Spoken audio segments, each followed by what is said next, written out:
Our speaker this evening is Meredith Moore, founder and CEO of Artisan Financial Strategies. Meredith Moore brings a fire to the world of learning that inspires clients, colleagues, and even participants of academia like us. Meredith strives to inspire others with knowledge, skills, and perspectives that help them achieve financial and personal ambitions. Her tenacious and inquisitive approach to life is always evident in the way she approaches her work in managing finance, her role in advancing women's rights, and her service in mentoring other professionals. Meredith has not only dominated the financial and business world, but also her own personal life by overcoming cancer. From there on out, her infinite determinism is what she applies to her own approach to teaching people how to achieve any purpose they put their mind to. From her 20 years of professional experience to her client service and community leadership, Meredith is widely respected as a Georgia Tech alum with a role in the Georgia Tech Alumni Leadership Circle and awards including the Top Women Advisors in Atlanta from 2013 to 2018 and Top Under 40 Advisors from 2011 to 2014. Without further ado, I'm proud to introduce to you our speaker this evening, Meredith Moore. Thank you. Good job. So hey guys, I'm Meredith, and ironically, this talk I gave about a month ago to the Wall Street Journal Women at Work conference, and it was geared for a lot of senior women leaders. So I'm trying to take a little bit of a different spin on it, and I think we got a little age difference in here, and got a lot more men than I had before, which is good. I'm happy to see a lot of guys willing to be open to learning something new about this topic. So where I'm going to start is right here. So 51% of personal wealth in this country is controlled by women. And 75% of consumer purchases are driven by women.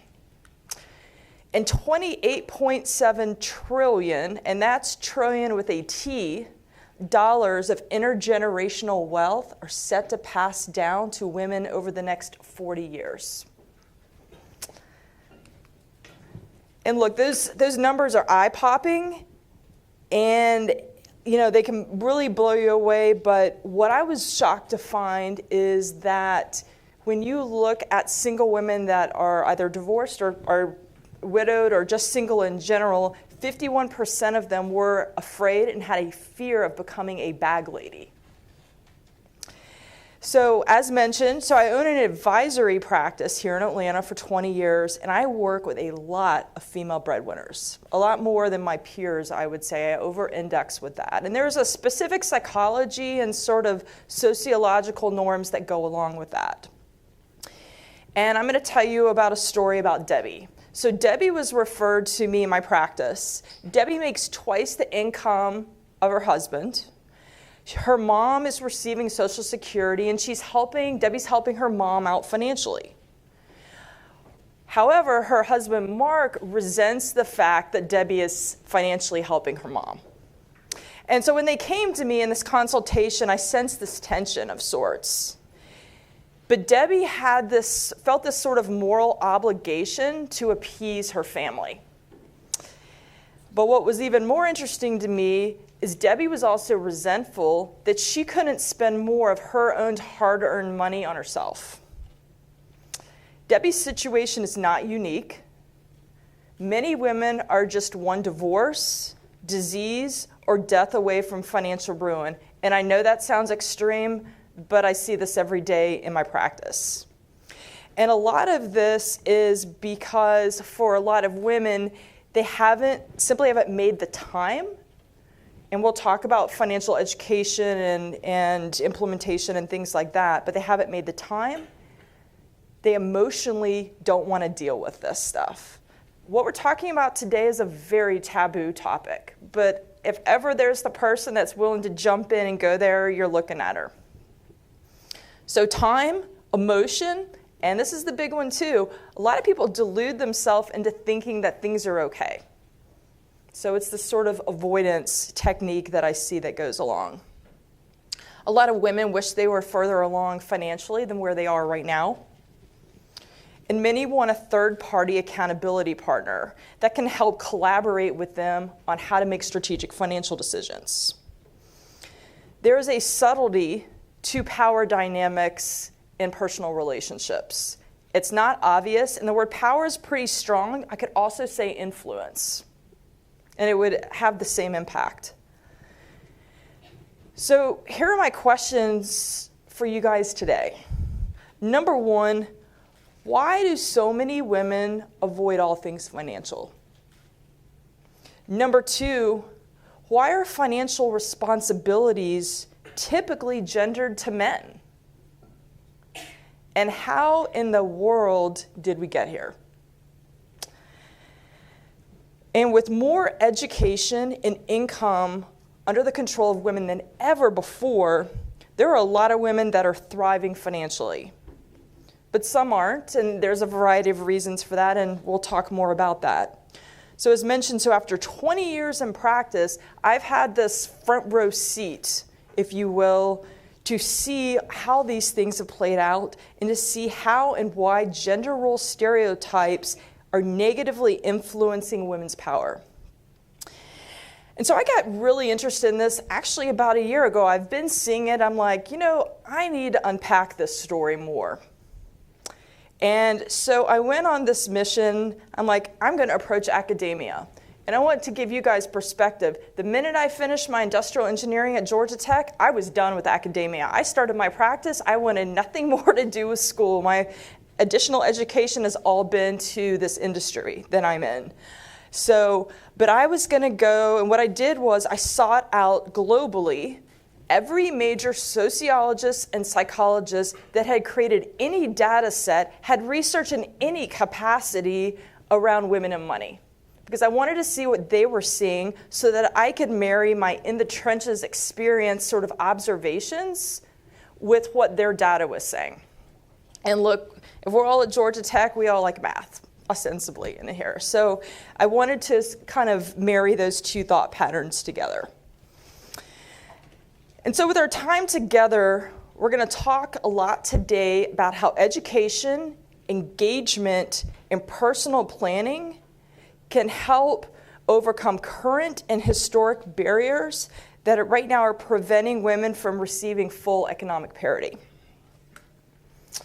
So with that, what we're going to do is we're going to start with a history lesson. Women's discomfort for money did not arise out of the abyss.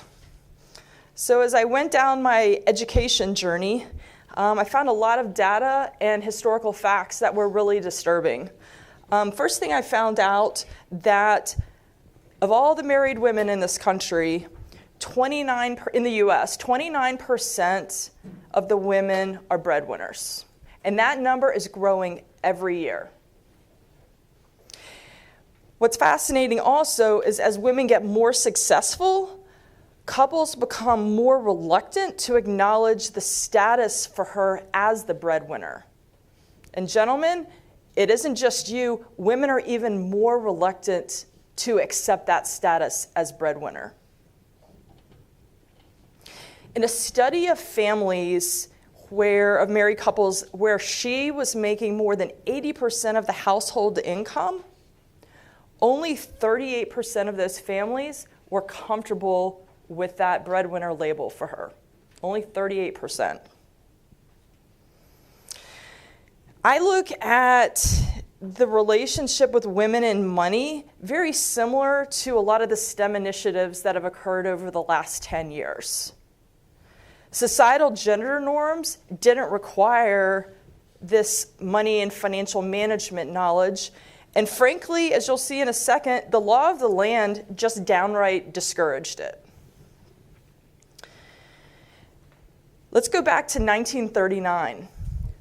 Women couldn't even own property in their name until 1939. It wasn't until 1960, that's John F. Kennedy, that women in every state could own a bank account. 1960. And here's the one that still disturbs me, is women, in order to get a business loan, as recently as the early 80s, some of you maybe were born around that time, many probably after, but you had to have a male cosign for the loan. Could be a husband, a business partner, or a minor-aged son. Okay? I have a 14-year-old son who goes to Woodward Academy. So this was really appalling that even the banking institutions had these sort of constructs that were already implemented. And so as we begin to look at that, we typically model our behavior based upon the women that raised us. And what I'm always reminded of, well, what were the historical and what were the gender norms then, 20, 30, 40 years ago? And are we emulating that? And a lot of those women didn't expect to get a job because they were going to get married. And in fact, so I graduated from tech in 1997. I don't know if this is still a thing, but there was something called the MRS degree at that time.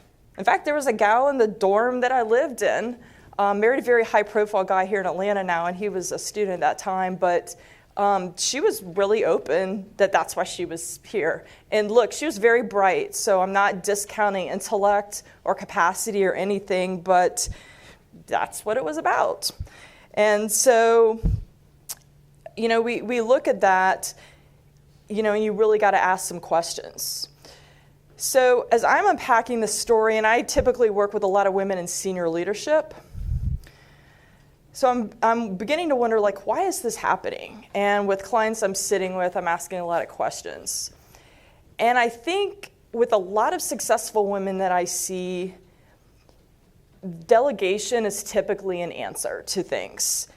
Many of you guys may or may not be familiar with a guy named Dan Sullivan. He's a very famous coach, business coach on a national level, and he has something called the Strategic Coaching Program. And his concept about 15 years ago came out, was called unique ability, and the focus was do everything around your unique ability. You can scale up very quickly if that's all you focus on, and don't worry about the other stuff.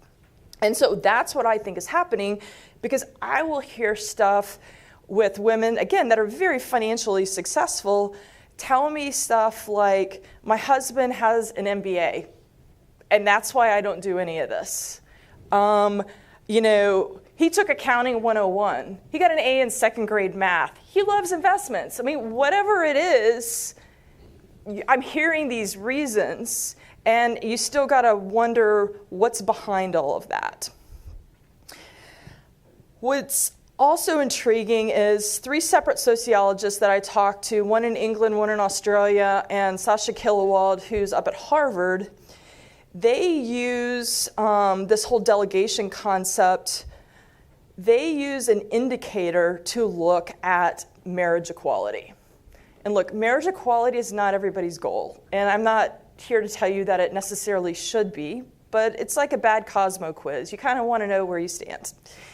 And so in looking at that, they use one of the indicators for marriage equality is household chores. Okay? And because you have these gendered tasks, no different than financial tasks in managing money. And so these sociologists, they look at these gendered tasks, they look at household chores, and they see how that's, delegated out. Two things are holding us back. Number one is education, is financial literacy. And taking accounting at Georgia Tech doesn't mean that you're equipped to get out in the real world and manage money. It doesn't. And frankly, my personal opinion is it's not taught, the practicality is not taught enough in the schools. The academic part is taught, but not the real world experience. And so it's holding us back is the education, and number two, lack of confidence with managing money. What we'll talk about too is you see this confidence factor over and over and over again in women's issues, whether it's asking for a raise or trying to advance. A lot of women are afraid if they don't feel qualified enough. And I think this is also true in how they handle money and how and whether they delegate or not to a spouse. Women of the highest socioeconomic class understand a lot of times have less financial knowledge than women of lesser means. which also blows me away. And I believe that that's because women of lesser means, by necessity, they have to be able to balance their checkbook and pay bills. But I mean, I've had women with income greater than $750,000 that knew nothing. And that until they went through a divorce, that's when they were stuck. And you would think that somebody of that income level and that stature would know what was going on, but it's back to this delegation issue. In order to reap the benefits of our financial success, it requires a strategic approach to financial planning using both education and action. Again, I'm not asking you to have to take some Scheller corporate finance exam. I'm sure some of you guys do that all the time. I'm not asking you to compute your cost basis on the third tranche of your RSUs at work. This isn't like a complicated calculus problem. This is have some basic financial knowledge. It's not beneath you to know how to balance a checkbook, or with all the online tools right now, know how to download transactions and categorize them. It's not beneath you to know what your monthly expenses are. And by the way, that is the hardest homework item for every one of my clients, every single one of them. No matter how much money or how little they have, none of them have any idea on what their monthly nut is or what they monthly spend. It's not beneath you to know how much you're saving and where. So these are basic things, but most people don't know. It's like owning a business. You have to stay involved on the financials or bad things can happen. The desired state for every woman should be to initially pursue basic financial literacy and continue to build off this knowledge, but consistently be involved in your family or your own finances on a systematic basis. And if you're outsourcing to a partner, a spouse, a parent, I mean, whatever your situation may be, ask yourself why. Like, really dig into your own personal psyche with it. A lot of women have shame around this. They know they should be involved in this, but they're not. And again, I live in a judgment-free zone, but I guess I'm here up on the podium to preach a little bit about why systemically this is a problem. Financial literacy equates to security. And if the unexpected happens, you have a huge advantage because you know the right questions to ask. Some of you guys are wanting to start businesses. In fact, at the Wall Street Journal event, I got a bunch of questions from millennial women that didn't know how to read a balance sheet and wanted to know how to build their deck for investors. So what have you done to further your own financial literacy to understand some of these very basic things? So let me move on to the next slide. Hold on. So the next and arguably most critical step for women to safeguard their well-being, and my second point today is engagement. Again, knowledge in the world is all well and good. Great you have all A's at Georgia Tech. Congratulations. But if you can't apply it practically, it doesn't matter. And the thing to remember is by having the applied knowledge, it can help prevent financial crisis, you can reduce financial risk, and it enhances your long-term financial security. So in light of everybody's responsibilities in here, I think we have some faculty, we have students, I'm sure some of you guys are parents, caregivers, community leaders, cooks, calendar coordinators, whatever. We're all busy is what I'm trying to say. But it's still a bad idea to delegate 100% of your financials out. The biggest pitfalls, again, I see with women are that women don't want to make waves. And they hesitate to speak up, again, for fear of not being qualified. And this reticence impacts, get it? Impact? I'm sorry. Impacts their ability for more income, back to making the ask with senior leadership, and their status as financial equals. So this is another thing I learned in my little journey this year. So these are called wage systems. And two sociologists created these back about 30 years ago. And it essentially talks about how, from a cash flow standpoint in a household, how money is managed. Like income coming in, expenses going out. And let me walk you guys through this. So whole wage is pretty simple. One person makes all the money, the couple spends it. It only goes into one pot. The allowance system, one person makes all the money, but they physically give a finite allowance to the other partner. And by the way, that can create real funkiness in relationship dynamics, and again, back to power and influence.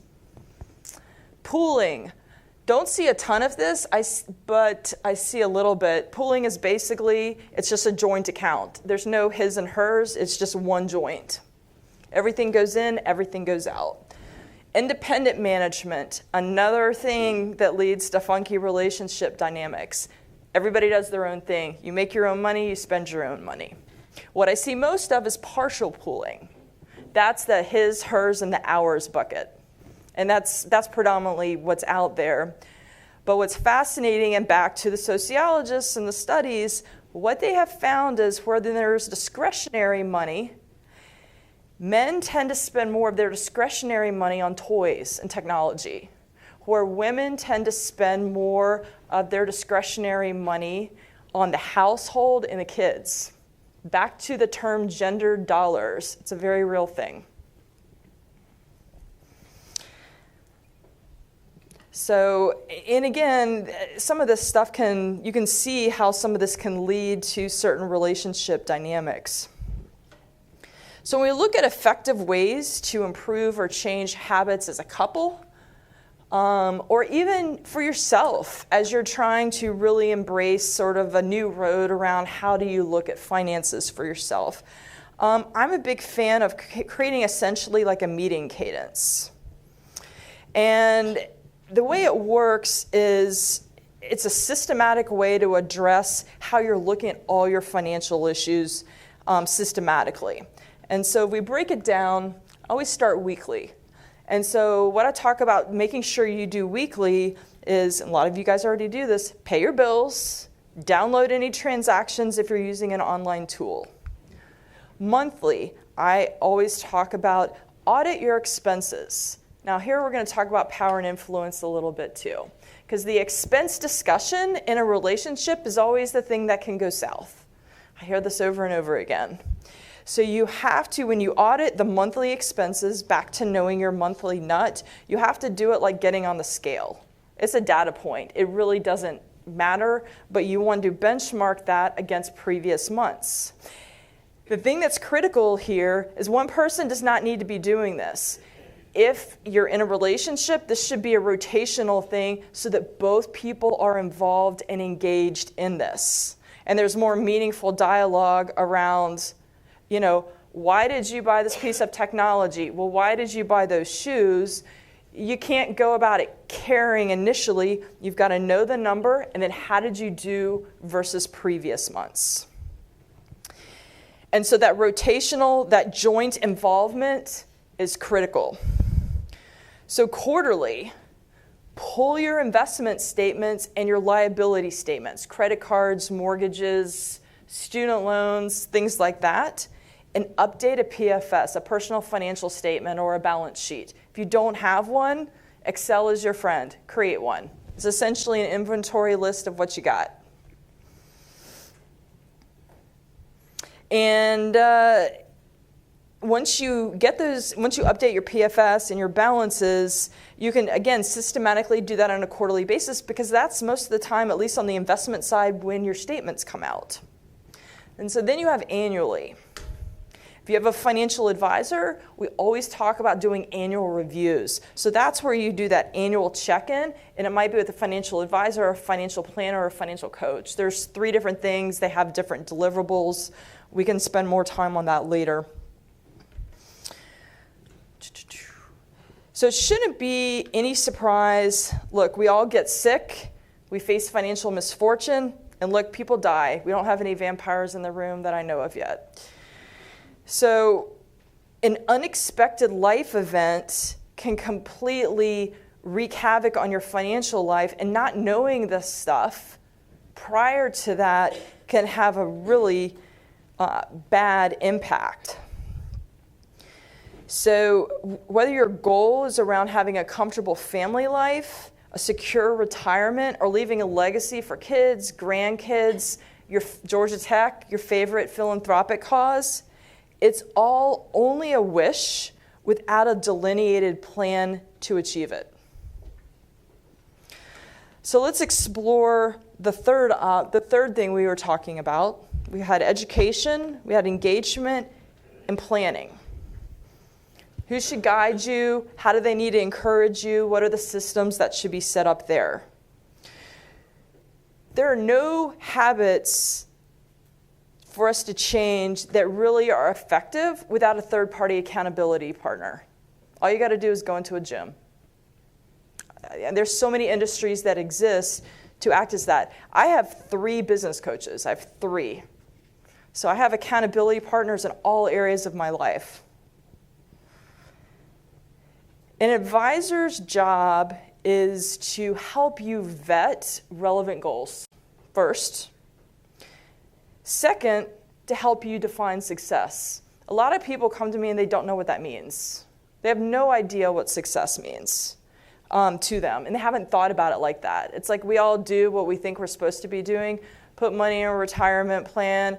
You're supposed to get estate planning documents, never mind that you haven't. But there's things that we know that we're supposed to do, but there's not a structure and a path forward on how to systematize that and have somebody that helps hold you accountable to help things get done. As well as the third thing is, how do you measure that success? How do you know where you are and where you need to be? What I find that a lot of people don't really realize is when you deal with very financially successful people, they have no intent on retiring. That term, because things aren't based upon financial needs anymore, it's what they want to do.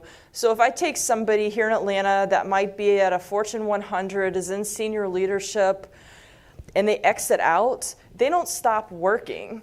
They're not working at that company anymore. They're consulting, they're sitting on boards, they're doing philanthropic stuff, but it's a mindset thing. And myself, I have no intent. I hit my 20 years, I got my gratuitous watch, the whole bit. I have my pension plan, but I'm only 45, and I have a 14-year-old at a private school, so I got a long way to go. And that's true with most people that have done really well economically. And so but if you take faculty at Georgia Tech, having worked with a lot of faculty, they are going to want typically more of a traditional retirement, unless they have tenure. That's a whole nother story. But everybody's goals are different. And so really marrying the idea of what do you really want versus what do I think that I'm supposed to have. So having that person to help vet some of those goals and help you define success and measure it is important. So for example, let's say you wanted to buy a beach house down in Florida on 30A. That happens to be my happy place. That advisor's job is to help you come up with what type of account do you need to set up, what is the tax status of that account, what kind of risk should you be taking in that account, and how much money should you be systematically putting in. That's a very different goal than funding a kid's college education or funding a retirement account. And all of this, it's like you gotta set it up before you can implement it. So it's a 3-step process. Number 1, identify your personal goal. Number 2, get advice on how to set it up and begin to implement it. And number 3, use that third-party accountability partner, let's just call a financial advisor for right now, to monitor your progress and help track it. Financial planning is like health. It is not set it and forget it. I have to school a lot of millennials on this. It is not just do it and it'll just keep going and I don't need to periodically look at it. It's like a muscle. It needs to constantly be maintained. And back to that third-party accountability partner. will more likely help you stay on track and not make dumb decisions. There's a whole area in my space called behavior finance. And it's the whole idea that we all intellectually know what to do. And in this room, I'm sure the brain power is absolutely staggering. Just because we intellectually know what we are supposed to do, doesn't mean that we do it.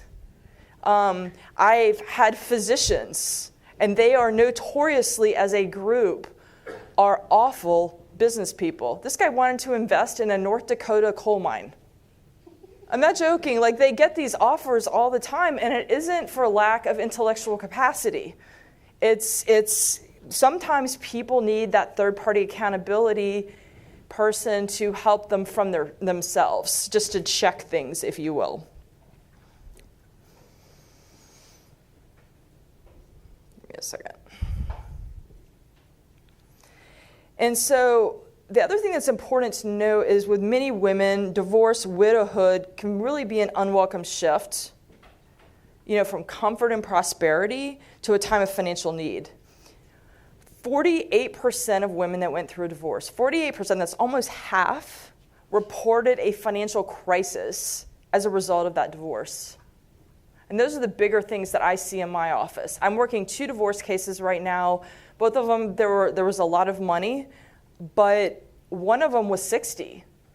And so when you have no working skills, back to what was the norm, the gender norms back 30, 40 years ago, no skills to work, and one divorce transaction tells you whether you have long-term financial security or not. She can't get a job. She'd have to work retail for, I don't even know what retail pays per hour now, $12 an hour. You guys probably know more than I do about that. So this is a problem. So 48% reported financial crisis, and 61% reported with the death of a spouse as a real wake-up call financially. The life insurance industry in the last 40 years has been doing nothing but going down. And because of that whole industry has changed astronomically because people aren't buying as much insurance anymore. And so we're seeing a lot of interesting things happen with families in terms of that. But many of these financial outcomes were preventable. Even if you have less income and assets in your new life, understanding the details and having some basic financial literacy and having engaged in it puts you in a significantly different place to be able to manage that. It might not be the same, but it's certainly better than if you know nothing, like the 2 divorce cases I'm working on right now. Consider involving your kids on the learning. They'll thank you later. I work with a lot of millennials that are the kids of the clients with some basic concepts. And I manage a portfolio with my 14-year-old. There is no way that he is not going to understand and be comfortable with money. A lot of you guys in here are capable of that. In fact, I've run across some Georgia Tech guys that like to cherry pick and guess on stock, and I have to school them on all sorts of other principles. But anyway, so involve your kids. This needs to begin to stop. We need to look at future generations and what their comfort is with money. The financial advisor meeting, the annual review we talked about, should be mandatory for both spouses. And if somebody doesn't want to be a part of it, then you need to ask why. Are they feeling discounted? Are they feeling like the advisor is acting like the whole thing is inconvenient? If that's the case, you probably need to get a new financial advisor. So whether your issues are large or small, or whether the more knowledge you have equates to more influence in your household. And men, the same thing goes for you, but that's why we are where we are, as men typically tend to think they know more, or maybe they do actually know more. And that's why we are where we are. So to attain true gender equality, in summary, and exercising women's full financial power, these are 2 very complex goals, and it requires a multifaceted approach. And while it's true that one person rarely creates a societal change on a large scale, it's also true that one woman One woman's action can make a huge difference in her life, her family's life, and her community around her. So if you don't remember anything else today, remember this. Education inspires confidence, engagement sparks momentum, and planning equals financial security. So in case you're wondering, I actually take my own medicine. I've been married twice. I've seen financial planning done right, and I've seen it done wrong. And when it's done wrong, it leads to poor decisions and insecurity. And that's why my first marriage was my practice marriage. In my current marriage, I've come to passionately believe that true equality means equal partners regardless of income. And as we discussed, this influence power thing in a relationship is very subtle. And again, I would challenge everyone in here to really look at your relationship and how these dynamics are for you. And I first became interested in this. In 1995, I was sitting in Dr. Mary Frank Fox's class on sociology of gender.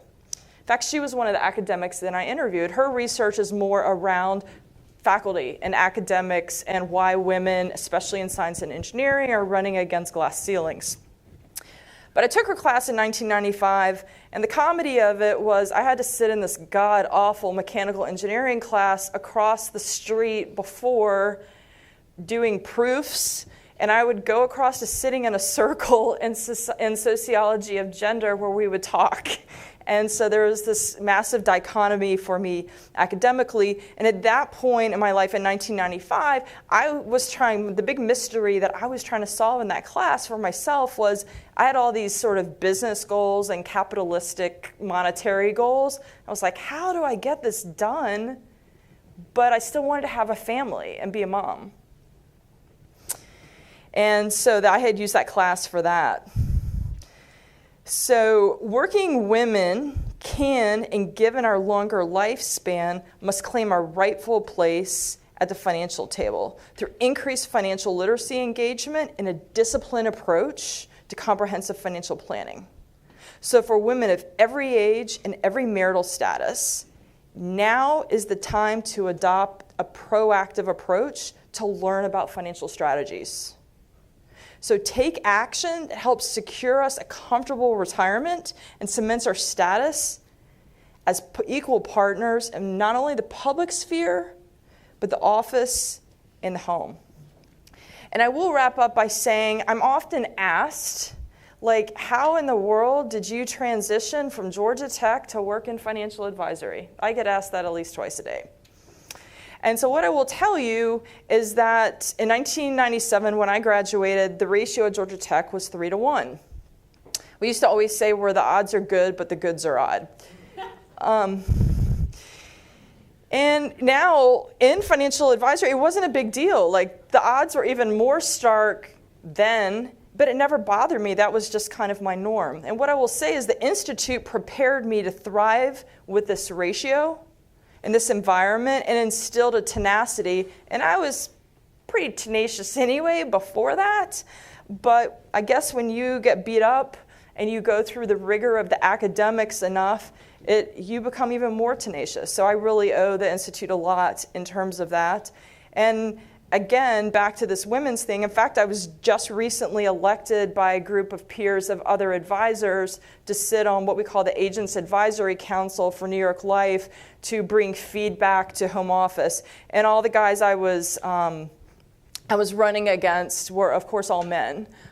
So that was kind of a big thing. Thank you everybody for coming out, and I know we have Q&A, but I'll also make the ask. We're trying to do some interviews at the end with some feedback. If anything that you learned that was relevant, that you took anything from it, we love people to participate. So thank you.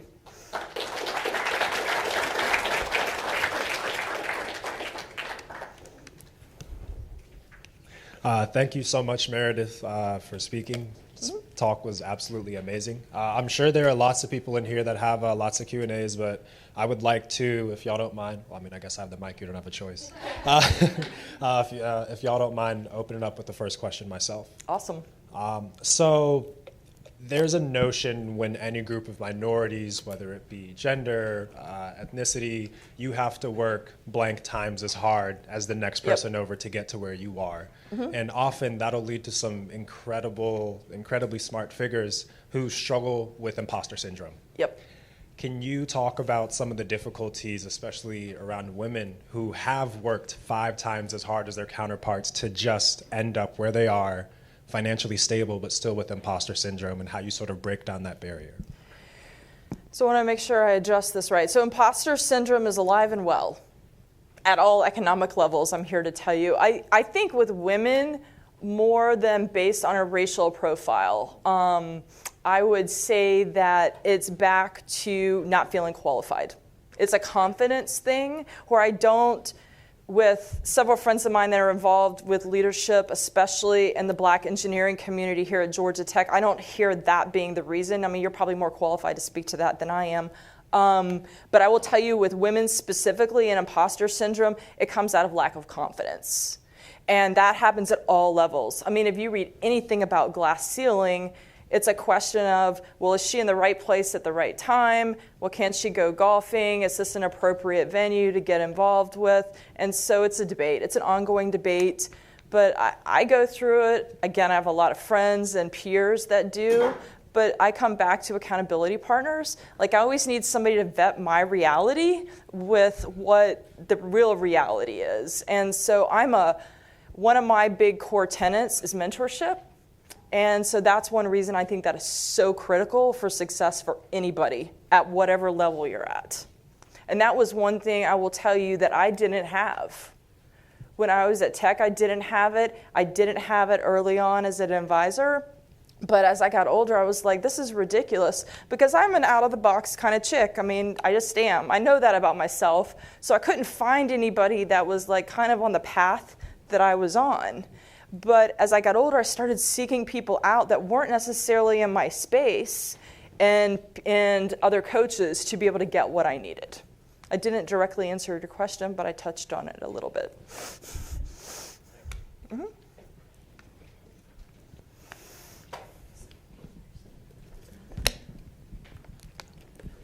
Thank you so much for coming. So you actually touched on it a little bit at the end of your discussion, and as much as you deal with gender, money, and financial power, I just had to ask you about your views on the motherhood tax, and Right. do you believe that it's reinforcing the gender biases and perpetuating the issues really that you were speaking about in your discussion? Academically, I completely agree that there is a motherhood tax.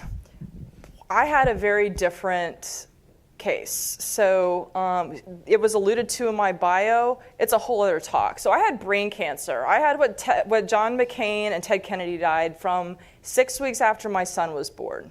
So you think anybody's tenacious in this room, like you just won't find anybody else in the city who doesn't quit. So I had, my motherhood thing was, and owning my business, like I had more flexibility. This comes back to what I learned from Mary Frank Fox in Sociology of Gender. The way I was going to create not having a motherhood tax was to create recurring revenues.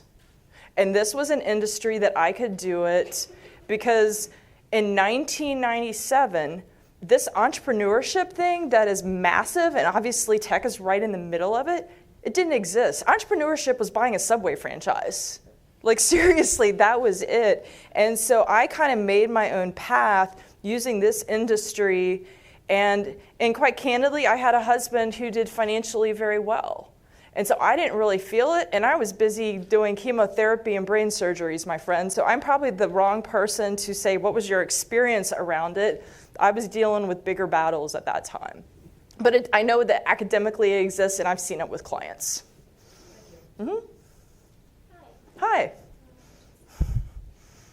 Thanks for coming. Sure. So my question is around when to seek advice from a financial advisor. So you mentioned that there's really no excuse for a lack of financial literacy these Yes. days because there are so many tools available to just about anybody to develop that education. So when would you suggest stepping past those self-taught tools and seeking help from somebody like yourself? The problem in the advisory world, for millennials is this. and this is my diatribe to the financial advisory world, it's not profitable to work with millennials, and they have not structured it to do so, which is very unfortunate because my thing is everybody, clearly, I'm talking about this today, everybody should have access. And so if I was starting out, if I'm where you are and I'm wanting to go about that, you're not going to want to hire somebody like me. And you're going to want very clear deliverables around what you're going to get. You're going to want to hire what we call a financial coach.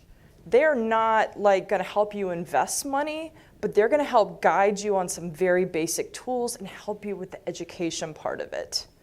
Most of the people like myself or that are very established, I mean, there's like $1 million minimums for a lot of these guys to even start. I don't know many millennials, unless they've had some big exit off of a massive tech company, that have that kind of money.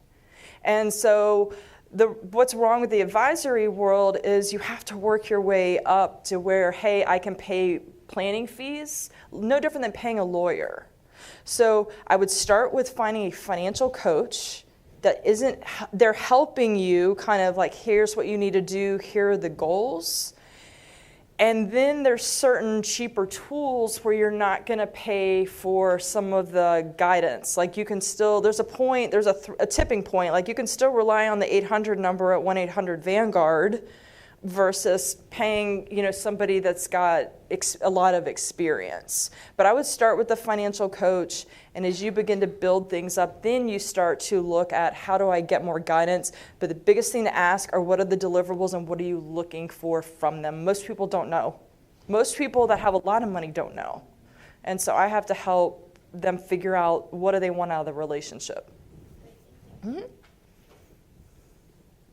think there's a hand over there. Hello, thank you for coming. I just wanted to ask, so you talk about obtaining financial literacy to kind of become more secure in life, and as for college students with no finances to be advised on, how do you suggest that we become more financially literate, especially if we're not business majors? Right, I would first start by consulting the Google machine and find some very basic first things to start with. And one thing would be understanding a cash flow statement. And understanding a financial tool, probably still spend money as a broke college student, we've all been there, but knowing how much are you spending and why. What's the interest on your credit card? These are things that you need to know and be able to create a balance sheet. It may be an awful looking balance sheet right now, but that will change over time. You still got to know where stuff is. You're not going to be swimming a mile, you got to jump in the pool somewhere. So start with the balance sheet, understand your cash flow, and know what that number is. If I'll bet money that if I asked you what your monthly expenses were, you would have no idea. Again, I don't know anybody that does. That's why I have a practice. Yep. Anybody? If I could, I'd like to ask another question. Please. It's kind of involved. So recently there was an article posted about, you may have heard of it, a tech entrepreneur and his wife who both got the Apple Goldman Sachs credit card. And so how it works is it works off of an algorithm to determine your credit worthiness. However, this instance was special because the husband had sold off a tech firm for a lot of money. Mm-hmm. And his wife, who had better credit than him, they filed jointly, but his credit limit was actually 20 times her limit. Mm-hmm. So could you talk about, where you think ethical banking, digital banking is going in the future? I guess rather financial awareness, like financial ethics in the future with this new age of trying to digitize and create algorithms to determine that as opposed to actual people. So I'm going to I know my space, and I know where I'm not in my space, and I'm not in my space with that. So I don't know banking like I know financial advisory and investing and financial planning. So I'm not as familiar with cryptocurrencies other than the fact that it is high risk, and with how we build financial plans, there's nobody that we recommend higher risk stuff like that until we've already mathematically proven they have financial security. And that's the irony, I will say ethics on my end, is when I see people that don't have a lot of money and they see it, it's like a lottery ticket, well, I'm going to go buy Bitcoin. That's the first thing I can tell you shouldn't do. We don't do that until we have mathematically proven that they have financial security. We're not going to go buying a coal mine in North Dakota until we know they have financial security. So I haven't answered your question yet again, but I've touched on a couple of things for you. Thank you. Mm-hmm.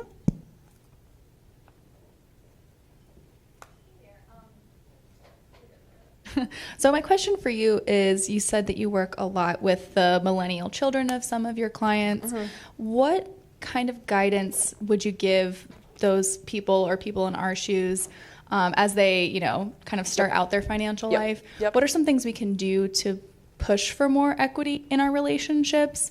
What are things that we should kind of do ourselves? What can we ask of our partners? Right. So I think by leading with knowledge at this phase is the smartest thing you can do. So the first thing I will tell you, tip number one, always, always, always, I don't care how much money somebody has, have at least 3 months of living expenses, which you don't know what your monthly living expenses are, but have 3 months in cash, an emergency account. That sounds very mundane, but most people don't have that. And only when you have that, then do you start saving money in other places. Then you start putting money in retirement accounts. What people forget is that if you own a house or you own a retirement account, those are two very difficult places to pull money from without significant penalties, taxes, fees, blah, blah, blah.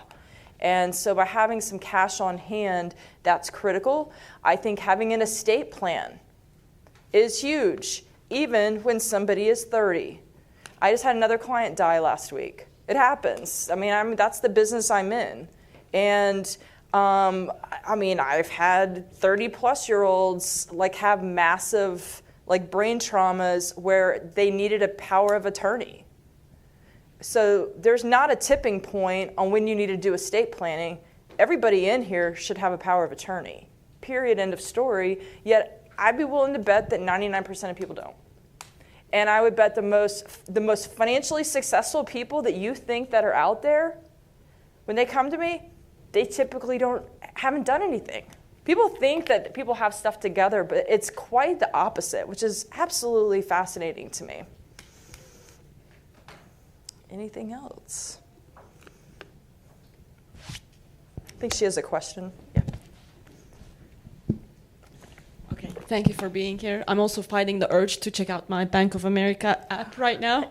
I'll do it right after. Yeah. So you showed some alternative ways in which couples approach their finances. Right. The independent one, the pooled one. Yep. Is there a best one? Okay, and what is the most common one? Right. So I'm glad you brought that up because I neglected to bring it up. Remember how I said household chores are an indicator for marriage equality? So is that wage system thing. So the first dissertation I've ever read in my life and how I got started on this, was a dissertation on using wage systems as an indicator for marriage equality. So that leads right into what you're asking. I don't think that there's any right or wrong. Again, these are such personal choices, and everybody's got different relationships. I probably have 6 families where they're married, but they're not. Again, it's just different ways of thinking. There is no right or wrong. You have to do what works for you.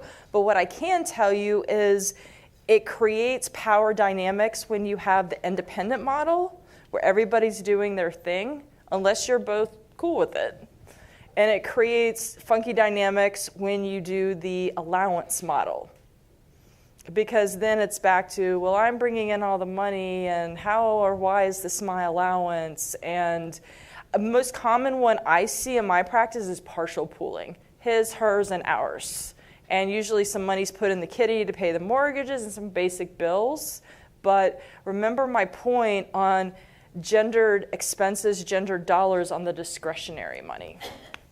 I think whatever you can make work with your partner or whomever, but have real conversations. Not just technical conversations, but really addressing the subtlety of the influence in the relationship. But the more financial literacy you bring to the table, the more influence you'll have on these decisions.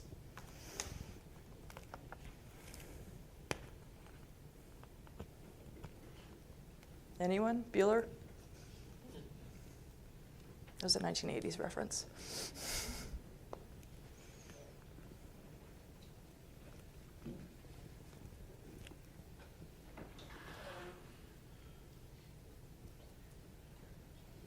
Are we good?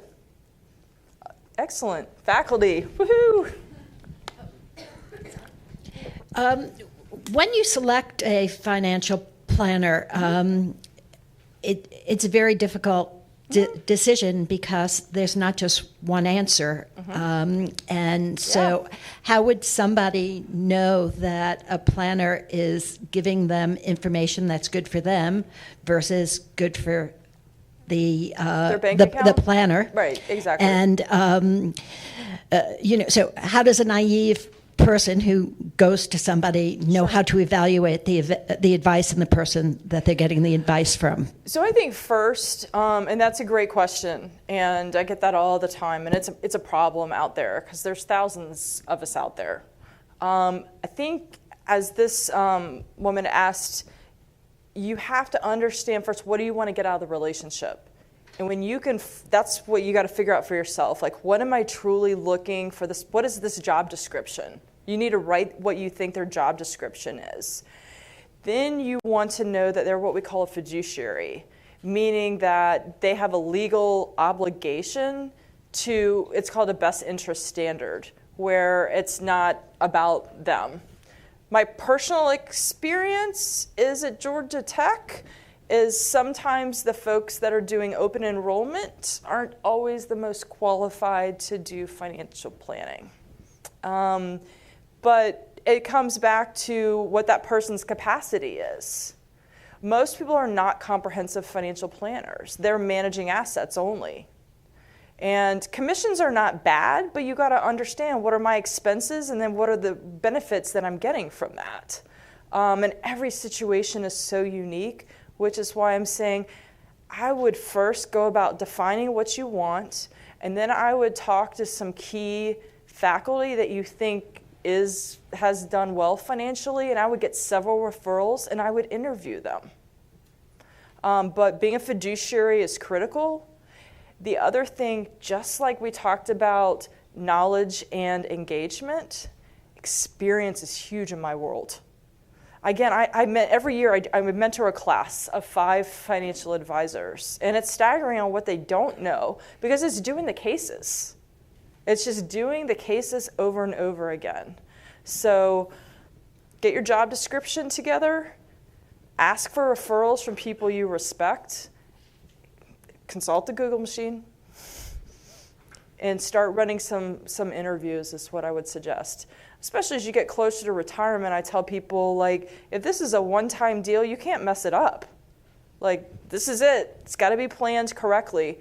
And what's key to understanding about retirement, a lot of people don't know this, there's always a lot of analysis and parallels to climbing Mount Everest. Hardly anybody dies going up, but like there's a 6 times greater probability of dying going down. And in the distribution phase is when, like, it's too late at that point. If a 2008 happens and you weren't positioned correctly and you retired, like, it's back to work. And so it's a serious role. And finding the right person is like finding the right, oncologist, I guess, for that matter. Did that help any? You can talk to me after, too. I'm happy. No, okay. It was great. What are some of the questions you might ask in an interview when they get your financial plan? Sure. I would ask to find out about their 3 most common kinds of cases with what they work with. And as it pertains to your job description, I would go through each item and ask what they've done with other clients as it pertains to that. For example, if it's around accountability first, which I think everybody, that should be a main tenet of the job description, is what do they do to help hold you accountable, and how do they do check-ins on where things are?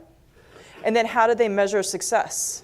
Like in my world, when we look at somebody retiring, we run, and this is probably the only room that'll know what this is, we run Monte Carlo simulations. So we run 1,000 scenarios of up and down markets, and I want to know probabilities, because I can't guarantee a thing in this world, but I can know probabilities of success. And I'd want to know how they come to their advice, like what their process is, and to see work product.